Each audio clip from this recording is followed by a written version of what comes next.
Imagina que caminas por una avenida tan ancha que podrían desfilar por ella 10 ejércitos al mismo tiempo. A cada lado se alzan plataformas de piedra cubiertas de estuco y al fondo, recortada contra un cielo que parece más grande que en cualquier otro lugar del mundo, una pirámide colosal domina el horizonte. No estás en Egipto, no estás en Mesopotamia, estás en el corazón de Mesoamérica, a menos de 50 kilómetros de lo que hoy es Ciudad de México. Y lo más inquietante de todo es que nadie, absolutamente nadie, sabe con certeza quién construyó esta ciudad. Bienvenidos a Teotihuacán, la ciudad de los dioses. Pero ese nombre es una mentira, o mejor dicho, es una confesión de ignorancia. Fueron los aztecas quienes la bautizaron así, siglos después de que sus calles quedaran vacías. Cuando los mexicas llegaron al Valle de México en el siglo XIV, encontraron estas ruinas ya devoradas por la maleza y el olvido. Pirámides tan descomunales que ningún pueblo conocido podía haberlas levantado. La única explicación posible, pensaron, era que los propios dioses habían construido aquel lugar.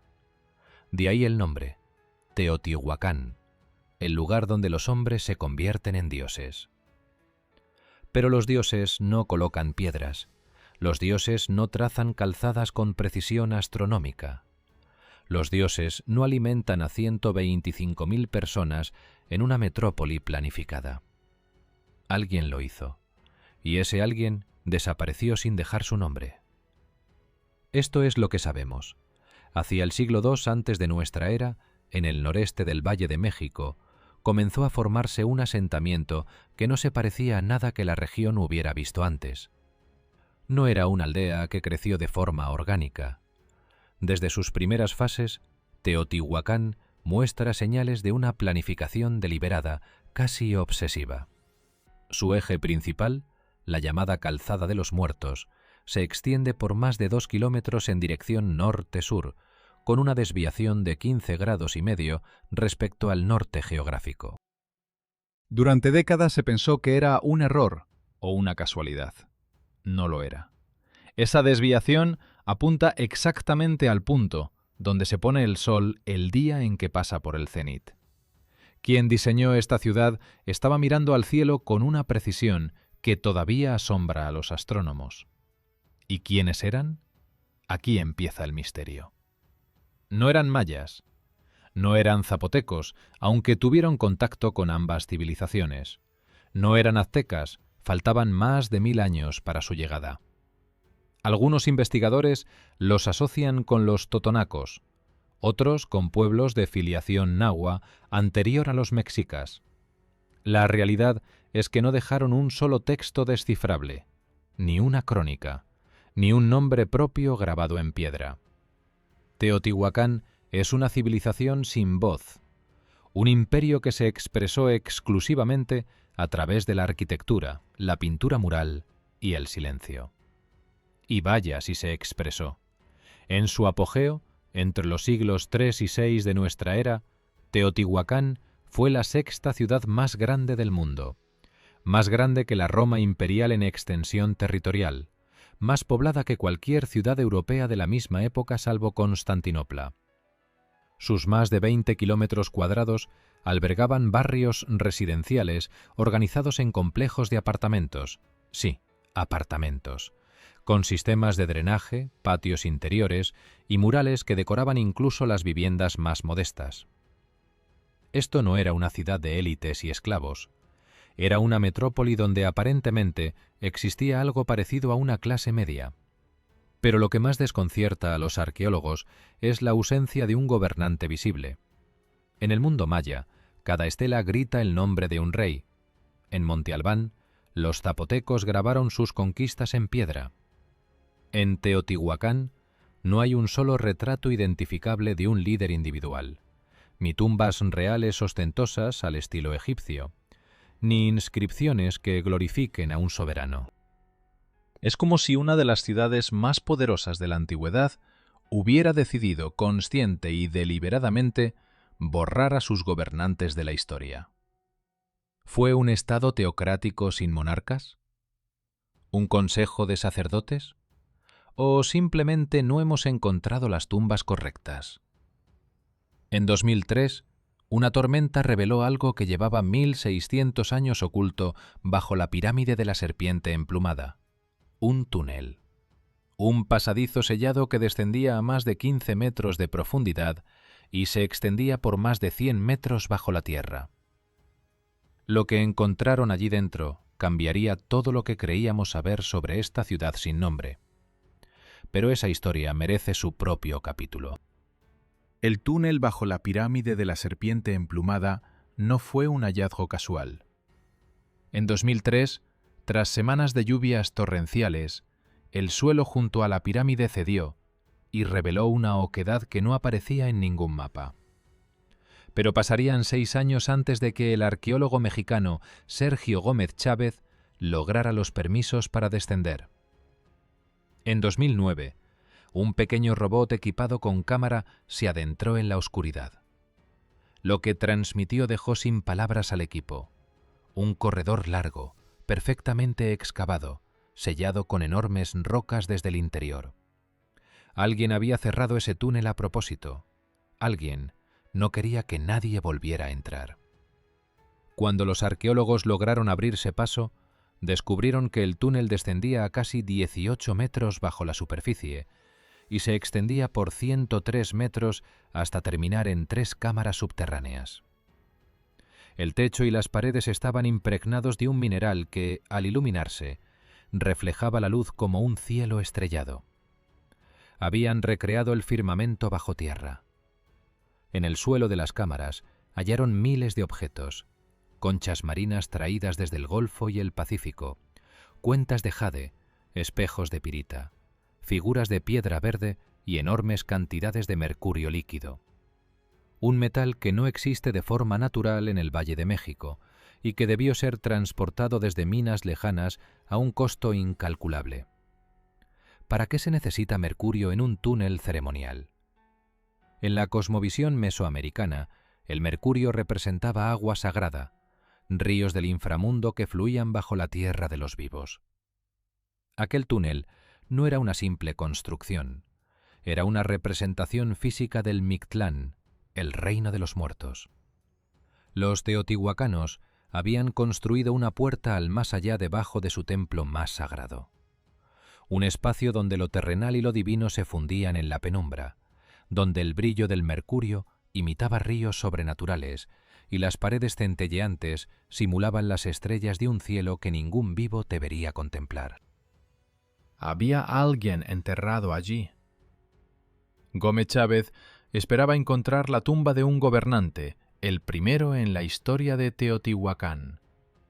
Hasta la fecha, no se ha confirmado el hallazgo de restos de un líder en esas cámaras, pero la cantidad y calidad de las ofrendas sugieren que ese espacio fue el centro ritual más importante de toda la ciudad. Quizá más importante que cualquier tumba, un lugar donde no se honraba a un hombre, sino al concepto mismo del paso entre mundos.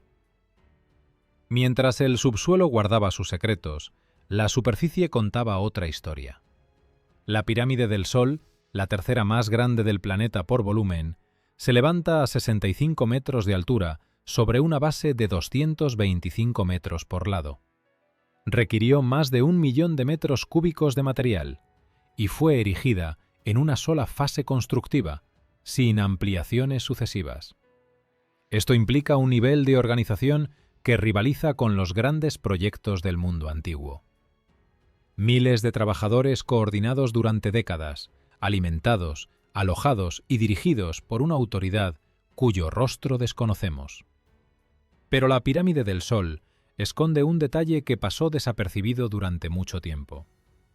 En 1971, trabajadores que instalaban un equipo de iluminación descubrieron una cueva natural directamente debajo de la pirámide.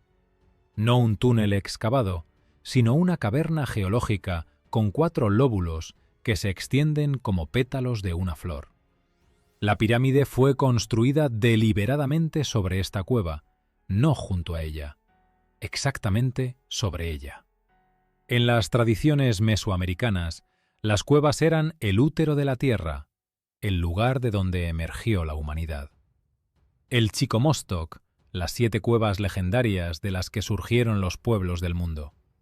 ¿Es posible que Teotihuacán entera fuera un mapa cosmológico? La calzada de los muertos como eje del universo, la pirámide del Sol sobre la cueva del origen. La pirámide de la Luna alineada con el Cerro Gordo, la montaña sagrada que la respalda como un trono natural. Y el túnel bajo la serpiente emplumada como camino al inframundo. Nacimiento, vida y muerte, escritos en piedra sobre un valle elegido, con una intención que trasciende la simple arquitectura. Todo esto lo construyó una civilización sin rueda, sin hierro y sin animales de carga. Cada bloque fue cortado, transportado y colocado con fuerza humana. Y durante más de 500 años este sistema funcionó, hasta que dejó de hacerlo. Algo ocurrió entre los siglos VI y VII que hizo que Teotihuacán no solo declinara, sino que ardiera. Y las huellas de ese fuego cuentan una historia más oscura de lo que cualquier mito azteca se atrevió a recordar. Los arqueólogos lo detectaron hace décadas, pero durante mucho tiempo prefirieron no sacar conclusiones apresuradas. En casi todos los edificios principales de Teotihuacán, templos, palacios administrativos, residencias de la élite, hay una capa de ceniza. No la ceniza gris y uniforme de un incendio accidental, sino una capa gruesa, negra, concentrada en lugares específicos. Quien quemó Teotihuacán no lo hizo al azar, eligió sus objetivos. Durante años, la teoría dominante fue la de una invasión externa. Algún pueblo enemigo habría atacado la ciudad, saqueado sus templos y prendido fuego a sus edificios ceremoniales. Era una explicación cómoda, casi reconfortante, pero las evidencias no la sostienen. No hay señales de batalla en las murallas, no hay puntas de flecha incrustadas en los muros, no hay fosas comunes de guerreros caídos en los accesos a la ciudad. Y lo más revelador, los barrios residenciales de la gente común quedaron prácticamente intactos. El fuego no tocó las viviendas de los trabajadores, los artesanos, los comerciantes. Solo devoró los espacios del poder. Esto cambia todo. Lo que ocurrió en Teotihuacán entre los siglos VI y VII no fue una conquista, fue una revolución. La investigadora Linda Manzanilla, una de las mayores autoridades en el estudio de esta ciudad, ha propuesto que Teotihuacán no estaba gobernada por un monarca único, sino por una forma de gobierno compartido entre 4 sectores o distritos, cada uno con su propio centro administrativo y su propia identidad étnica. Una especie de confederación urbana donde el equilibrio entre facciones mantenía la estabilidad. Mientras ese equilibrio funcionó, la ciudad prosperó. Cuando se rompió, la violencia no vino de fuera, vino de dentro. Las pruebas son inquietantes. Los murales de los palacios no solo fueron quemados, en muchos casos fueron arrancados de las paredes antes del incendio. Las esculturas de las plazas principales fueron derribadas y mutiladas. Algunas fueron decapitadas. No se destruye así el arte de un enemigo extranjero. Se destruye así los símbolos de un poder al que se odia. Los teotihuacanos no fueron derrotados por invasores. Se destruyeron a sí mismos. ¿Qué pudo provocar semejante furia? Los análisis paleoclimáticos ofrecen una pista devastadora. Entre los años 530 y 540, una serie de erupciones volcánicas masivas, probablemente del Ilopango en El Salvador, arrojaron tal cantidad de ceniza a la atmósfera que las temperaturas globales descendieron durante más de una década. Las cosechas fallaron. El comercio se interrumpió. Las rutas que conectaban Teotihuacán con las tierras mayas, con Oaxaca, con las costas del Golfo, se volvieron inseguras o inútiles. Una ciudad de más de 100.000 habitantes que dependía del comercio a larga distancia para alimentarse, se encontró de pronto asfixiada. Imagina la escena. Una metrópoli acostumbrada a la abundancia empieza a pasar hambre. Los graneros se vacían. Los mercados que durante siglos rebosaban de jade, obsidiana, plumas de quetzal y cacao se quedan en silencio. La élite sacerdotal, que durante generaciones había justificado su poder prometiendo la protección de los dioses, ya no puede explicar por qué el maíz no crece. Y cuando los dioses fallan, los sacerdotes pagan. Hay un detalle que hiela la sangre. En el complejo de Shaya, ubicado entre las dos grandes pirámides, un espacio que Manzanilla identifica como posible sede del gobierno central, se encontraron restos óseos humanos con marcas de violencia extrema.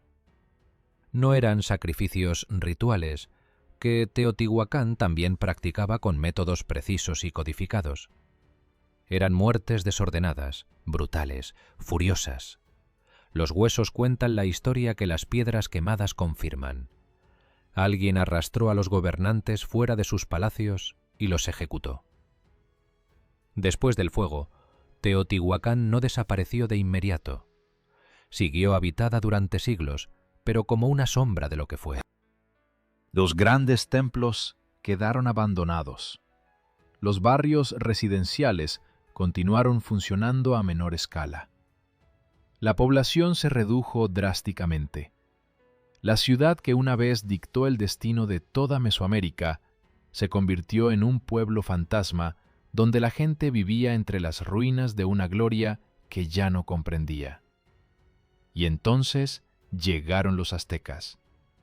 Cientos de años después, los mexicas caminaron por la calzada de los muertos y contemplaron las pirámides cubiertas de vegetación con una mezcla de terror y reverencia.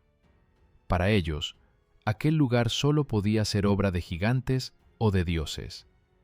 Incorporaron Teotihuacán a su propia mitología como el sitio donde nació el quinto sol, la era actual de la humanidad. Según su relato, fue allí donde los dioses se sacrificaron arrojándose al fuego para que el sol pudiera moverse por el cielo. Los aztecas convirtieron las ruinas en un lugar de peregrinación sagrada, pero nunca supieron quién había construido aquellas pirámides, y esa pregunta sigue sin respuesta definitiva. Pero Teotihuacán no se limitó a dominar un valle. Su influencia se extendió por miles de kilómetros, y lo hizo de una manera que todavía desconcierta a los historiadores. Porque a diferencia de Roma, que conquistaba con legiones, o de los mayas que guerreaban entre ciudades-estado rivales, Teotihuacán parece haber expandido su poder sin dejar un rastro claro de conquista militar. Su arma más eficaz no fue la obsidiana, fue la cultura.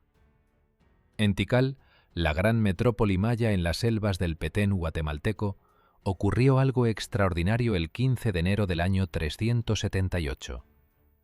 Una fecha grabada en piedra con precisión absoluta. Ese día llegó a la ciudad un personaje conocido como Siyaj Kak, nacido del fuego, al mando de un contingente vinculado a Teotihuacán. El rey de Tikal, Chak Tok Ichak, murió ese mismo día. Un nuevo gobernante fue instalado en el trono, Yax Nun Ajin, hijo de un señor cuyo nombre y títulos aparecen asociados a la iconografía teotihuacana. En una sola jornada, la dinastía de Tikal fue reemplazada por una línea de poder conectada con la ciudad del Valle de México. ¿Fue una invasión? ¿Un golpe de Estado orquestado desde lejos? Los epigrafistas llevan décadas debatiendo estas posibilidades. Lo innegable es el efecto. Tras la llegada de Siyaj Kak, la arquitectura de Tikal cambió. Aparecieron edificios con el estilo talud tablero, la firma arquitectónica inconfundible de Teotihuacán. Una base inclinada coronada por un panel vertical enmarcado. Los rituales funerarios se transformaron. La cerámica adoptó formas que imitaban los modelos del altiplano mexicano. Tikal, una de las ciudades más orgullosas del mundo maya, se vistió durante generaciones con la ropa cultural de una metrópoli situada a más de 1000 kilómetros de distancia.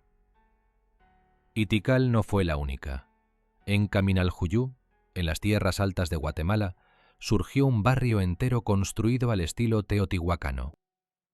En Monte Albán, la capital zapoteca de Oaxaca, existe un barrio residencial identificado como una colonia de teotihuacanos viviendo entre zapotecos, con su propia cerámica, sus propios rituales y su propio estilo de enterramiento.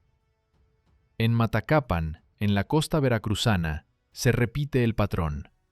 Arquitectura talud-tablero, cerámica anaranjada delgada, el tipo cerámico más emblemático de Teotihuacán, y evidencias de una presencia permanente vinculada a la gran ciudad. ¿Qué clase de poder opera así? No es un imperio en el sentido romano o inca. No hay caminos militares. No hay guarniciones en territorio enemigo. Algunos investigadores, como Geoffrey Braswell, argumentan que más que un imperio, Teotihuacán funcionaba como una marca. Un modelo cultural tan prestigioso, tan asociado con lo sagrado, que las élites de otras ciudades lo adoptaban voluntariamente para legitimarse ante sus propios pueblos. Ponerse el traje de Teotihuacán era ponerse el traje del poder divino. Esto explicaría una de las características más extrañas de la ciudad, su multietnicidad.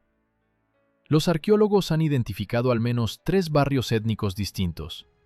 El barrio oaxaqueño, donde vivían zapotecos que mantenían sus costumbres funerarias y su cerámica propia.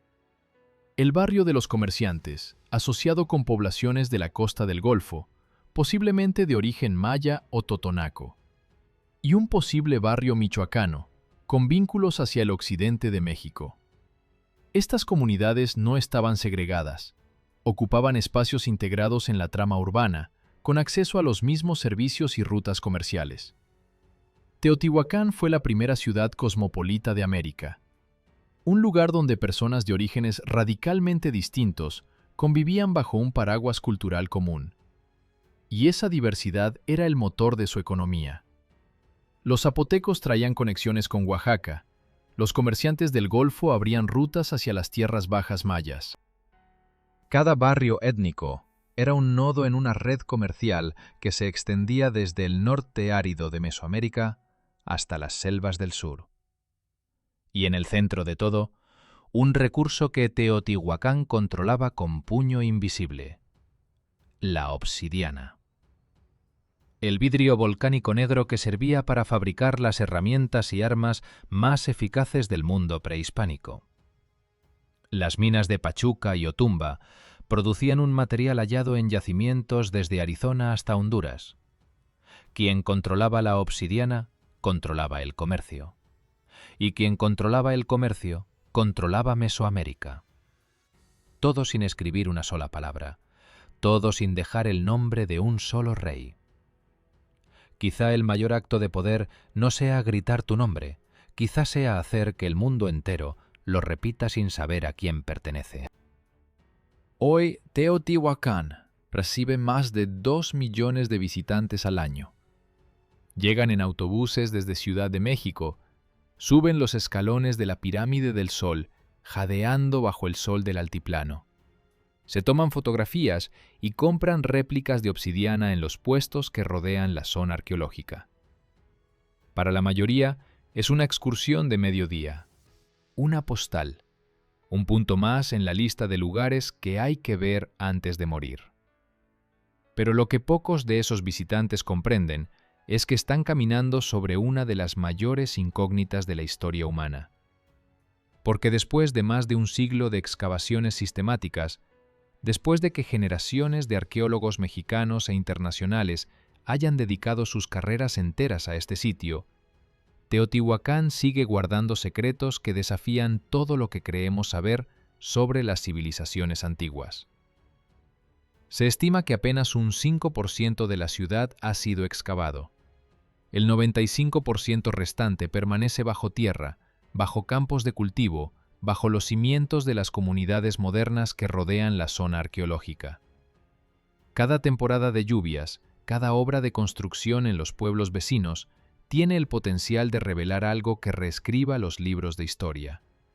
Y las sorpresas no han dejado de llegar. En 2015, investigadores que utilizaban escáneres de muones, una tecnología desarrollada para estudiar volcanes y reactores nucleares, descubrieron una segunda cámara oculta bajo la pirámide de la Luna. Un espacio sellado al que nadie ha accedido en más de 1500 años. ¿Qué contiene? Nadie lo sabe con certeza, pero su ubicación, directamente bajo el centro de la pirámide, sugiere que podría tratarse del espacio ceremonial más importante jamás descubierto en Mesoamérica. Los arqueólogos Nawa Sugiyama y Saburo Sugiyama llevan años trabajando para determinar cómo acceder sin dañar la estructura. La pirámide protege su secreto con la misma obstinación con que lo ha hecho durante 16 siglos. Lo que sí sabemos es que la pirámide de la Luna fue escenario de rituales que estremecen la imaginación. En excavaciones anteriores, el equipo de Saburo Sugiyama encontró en su interior entierros múltiples que no eran ofrendas voluntarias. Cuerpos con las manos atadas a la espalda, restos de individuos que, según los análisis isotópicos, no eran originarios de Teotihuacán, habían sido traídos desde regiones lejanas. Junto a ellos, esqueletos de grandes felinos, lobos, águilas y serpientes, todos sacrificados como parte de una consagración monumental. La pirámide de la Luna no fue solo un templo, fue un altar vivo, alimentado con sangre humana y animal durante siglos. Y sin embargo, incluso esto plantea más preguntas que respuestas. Porque los sacrificios en Teotihuacán no siguen el patrón masivo y público que conocemos de los aztecas. No hay tzompantlis, esos muros de cráneos que aterrorizaron a los conquistadores españoles, en la fase clásica de la ciudad. Los sacrificios teotihuacanos eran secretos, enterrados en las entrañas de los edificios, ocultos bajo capas de piedra y estuco, como si el poder de la muerte fuera demasiado sagrado para ser exhibido, como si el verdadero ritual no fuera el acto de sacrificar, sino el acto de esconder. Esta es la paradoja que define a Teotihuacán, una ciudad que irradió su influencia por medio continente, pero se negó a revelar quién la gobernaba. Un poder que se expresó a través de la arquitectura más monumental de su época, pero eligió sepultar sus rituales más sagrados bajo toneladas de roca. Una civilización que existió durante más de medio milenio y no dejó una sola frase escrita que podamos leer con certeza. Quizá ese sea, al final, su mayor legado. En un mundo donde cada imperio antiguo se esforzó por gritar su nombre, Roma en sus arcos de triunfo, Egipto en sus cartuchos jeroglíficos, China en sus crónicas dinásticas, Teotihuacán eligió el anonimato. Y precisamente por eso, 2000 años después, seguimos hablando de ella. Seguimos subiendo sus pirámides, seguimos haciéndonos las mismas preguntas que se hicieron los aztecas cuando caminaron por primera vez por esa avenida interminable y miraron hacia arriba, hacia esas moles de piedra que solo podían haber sido obra de los dioses. La ciudad de los dioses no nos dio su nombre, pero nos dejó algo más poderoso que cualquier inscripción: el misterio. Y el misterio, a diferencia de las respuestas, nunca envejece. Si te gustó esta historia, dale like, escríbeme en los comentarios y no olvides suscribirte al canal para no perderte los próximos episodios. Nos vemos en el siguiente vídeo.